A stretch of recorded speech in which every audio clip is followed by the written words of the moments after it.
What's up, my overcomers? How are you guys doing? Hope you guys are all doing awesome and epic.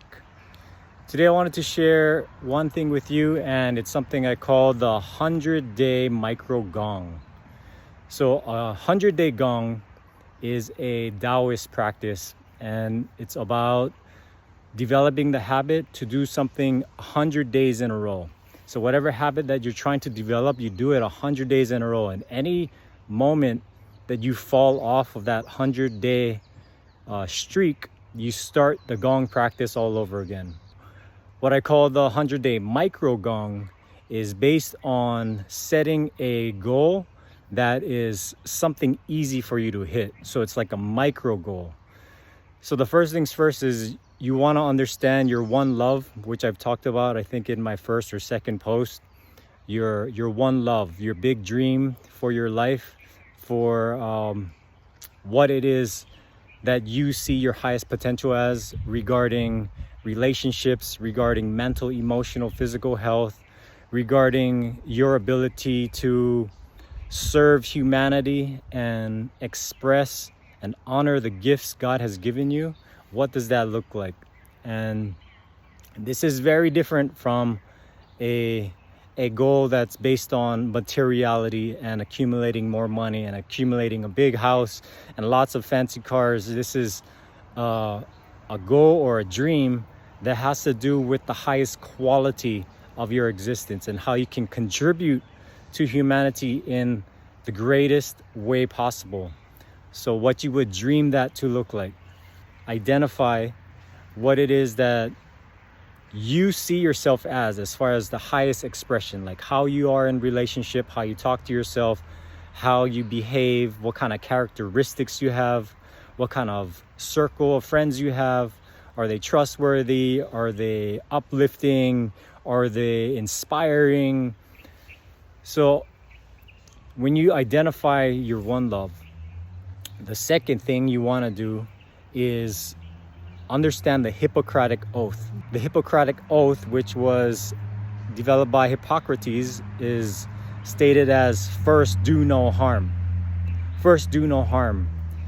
And this, to understand, will take time, it will take experience, but as far as the experience you have collected and what you have acquired thus far in your life, first do no harm. You have to identify the things that are harming you, that are getting in the way of you reaching that goal. So that might be an area you want to kind of incorporate in breaking down into micro goals for your 100-day gong practice. Another area you can do is the habit that will bring you closer, the skill that you need to develop that will bring you closer to that dream. If I were to break down the 100-day micro gong practice, it's basically breaking down your one love, your big goal for your life, your family, your surroundings, and the world that you're going to contribute to. You break down that goal, that big goal, your one love, your big dream. You break it down into mini goals, steps that you need to achieve in order to get there. And then from there, you break down your mini goals into micro goals. Micro goals where they're small enough where there's something that you've not done before, but highly likely you can hit them. Highly likely you can do that. You simplify your big one love into a bunch of micro goals, and the 100-day micro gong practice will help you develop that habit. You'll develop that skill. You'll get rid of whatever it is you're trying to get rid of.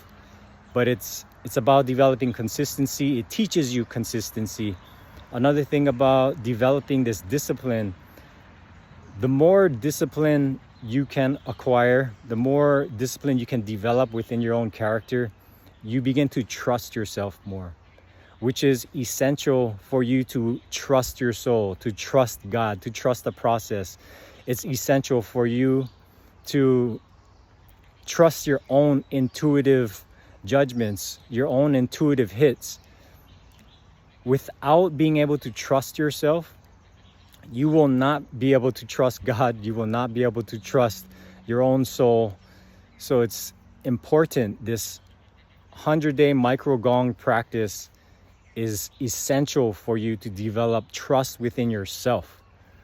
The more trust you develop when you're in yourself, the more you're able to stop betraying yourself by setting up these micro gong practices that you succeed in. Will help you get to that goal and help you embody over time who it is you're supposed to become to contribute to this world. One more thing I wanted to add before I leave, and that's when you do fail in this micro gong practice, and which you will, everyone ends up having to start over eventually. If it happens too much, it could mean that your micro goals aren't actually that micro. They might be too big. Another thing to keep in mind is that when we fail in life, it is also an opportunity for us to discover how to love and care for ourselves, how to respect, honor, and care for ourselves when we make a mistake. Because a lot of times in this world, when we failed, or if we've grown up in a dysfunctional home where you weren't given love or attention because you weren't perfect, it's natural for us to beat ourselves up. It's natural for us to really talk negatively to ourselves. So in that case, micro gong practice might be practicing talking positively to yourself every day, encouraging yourself. You have to be your biggest cheerleader. You have to reparent yourself in the way that respects, honors, and cares for your process, that cares for your growth in a very compassionate, loving way. Just wanted to add that in there.